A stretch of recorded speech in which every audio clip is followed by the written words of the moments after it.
মার্চে জাতীয় ফুটবল দলের ক্যাম্প হবে সৌদি আরবে। সবশেষ সাফের আগে সৌদিতে কন্ডিশনিং ক্যাম্প করে সুফল পেয়েছিল বাংলাদেশ। এবার এশিয়ান কাপ বাছাইয়ের জন্য সেরা প্রস্তুতির সুযোগ করে দিতে চায় বাফুফে। কোচ কাবরেরার সঙ্গে দ্রুতই চুক্তি নবায়ন হবে বলেছেন সহ সভাপতি ফাহাদ করিম।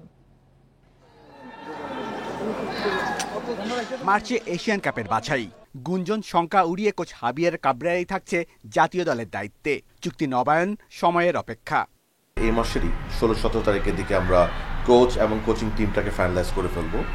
বড়দিনের ছুটিতে দেশে থাকলেও এরই মধ্যে দল গোছানোর কাজ শুরু করে দিয়েছেন কাবরেরা। দল ঘোষণা হতে পারে ফেব্রুয়ারির শেষ সপ্তাহে। মার্চে সৌদি আরবে হবে জাতীয় দলের কন্ডিশনিং ক্যাম্প।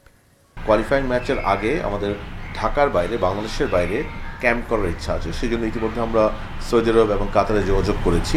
কোচিং টিম এবং টিম প্লেয়ারদের খুব ইচ্ছা সৌদি আরবে ক্যাম্পটা করা, বিকজ এর আগেও তারা করেছে। ওখানকার facilities is very good. Asian cup বাছাইয়ের সূচি চূড়ান্ত, তবে ভেন্যু এখনও নিশ্চিত নয়। এএফসির গাইডলাইন অনুযায়ী কোনো মাঠ না থাকায় খেলা আয়োজন নিয়ে বিপাকে বাফুফে।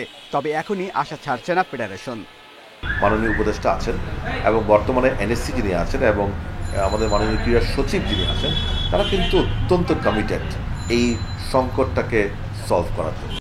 বাংলাদেশের প্রথম ম্যাচ 10 জুন সিঙ্গাপুরের বিপক্ষে, বাকি দুটি অক্টোবর ও নভেম্বরে। ভেন্যু ঠিক না হলে খেলতে হবে দেশের বাইরে। Shamim Ahmed, independent news, Dhaka.